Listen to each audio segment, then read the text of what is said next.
Life will challenge you, not once, not twice, but over and over again. Sometimes it's quiet, like the slow ache of loss.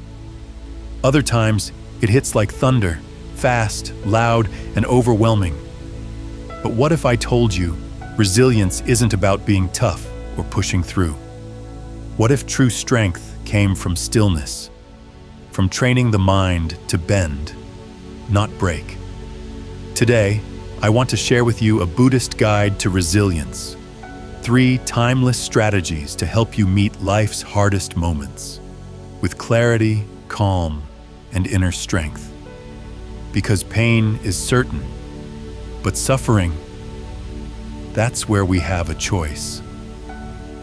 Resilience in the modern world often means bouncing back. But in Buddhism, it means something different. It means staying present, even when the ground beneath you begins to shake. It's not about ignoring pain. It's about meeting pain with awareness, rather than fear. The Buddha didn't promise a life without suffering. In fact, the very first of the 4 Noble Truths says, there is dukkha. Dukkha, suffering, stress, the quiet ache of wanting things to be different. It's the fear of change, the pain of clinging to what's already slipping away. But the Buddha also taught that freedom is possible, not by escaping difficulty, but by training the mind to relate to it differently. Resilience is not just survival. It is the quiet strength that grows. When we see clearly, act gently, and return, again and again, to the present moment. So today, let me guide you through 3 powerful strategies. Simple, ancient, and deeply transformative. Strategy 1. Observe, without reacting. This is the heart of mindfulness, to notice what's happening inside you, without getting pulled into it. When anger arises, the untrained mind says, I am angry. But the trained mind notices, anger is here. Can you feel the difference? You are not the storm. You are the sky that holds the storm. In Buddhist practice, this is called vipassana, insight. We don't fight the thought. We don't suppress the feeling. We simply observe it, name it, breathe with it. And like all things, it passes. Try this. The next time anxiety or frustration appears, pause, name it, breathe, watch. No judgment, no story, just presence. Over time, you'll begin to see your thoughts are not facts, your emotions are not commands. They are clouds, moving through an open sky. And the more you observe without reacting, the more space you create between the trigger and your response. And in that space is where your strength lives. Strategy 2. Embrace impermanence. In Pali, the word is anicca. Everything changes. We know this, and still, we hold on. To people, to feelings, to outcomes we can't control. And when things slip through our hands, we suffer. But Buddhism teaches, nothing is meant to stay.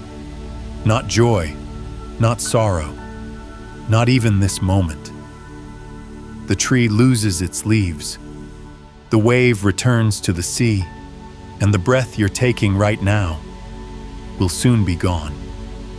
But this is not a reason for despair. It's a doorway to peace. Because when we truly accept that everything changes, we stop clinging, we stop resisting, and we learn to meet life as it is. So the next time life surprises you, instead of asking, why is this happening to me? Try whispering, this too is impermanent. Let the pain come. Let it teach you, and then let it go. Impermanence doesn't make life meaningless. It makes it precious. Strategy 3. build inner stillness every single day. Stillness is not the absence of sound. It's the space that allows everything else to settle.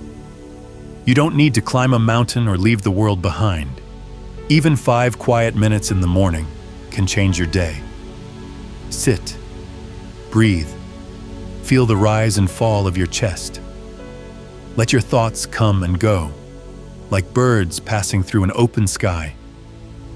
This is meditation, not perfection, just presence.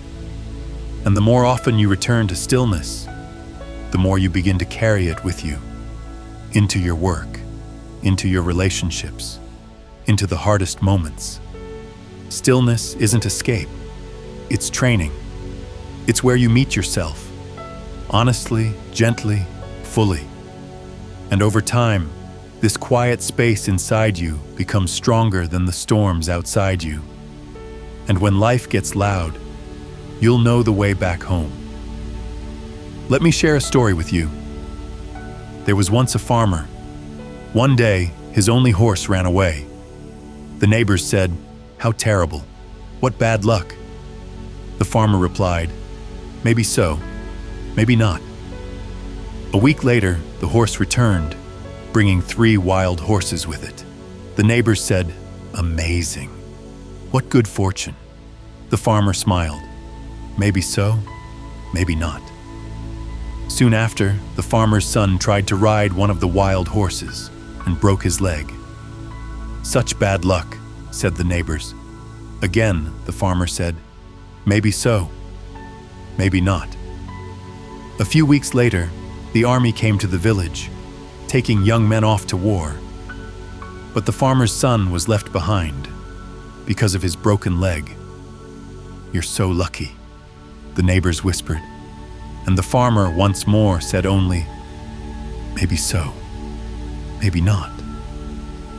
This is the heart of resilience, not clinging, not judging, not rushing to label life as good or bad, but resting in the stillness of not knowing. The mind wants certainty, but life flows like water, changing, always changing. We don't have to control it. We only need to stay present. You've just learned 3 timeless strategies to train your mind for resilience. Observe without reacting. Embrace impermanence. Return to stillness. These aren't ideas to collect. They are practices to live. So, start small. Tomorrow morning, take 3 mindful breaths. Today, when a strong feeling arises, pause. Just notice. That alone is enough. And if this teaching spoke to something inside you, I invite you to walk further with me. Subscribe for more Buddhist stories and spiritual guidance. And in the comments, tell me, which of these practices are you taking with you today? Until next time, breathe deeply, walk gently, and remember, you already carry the wisdom you seek.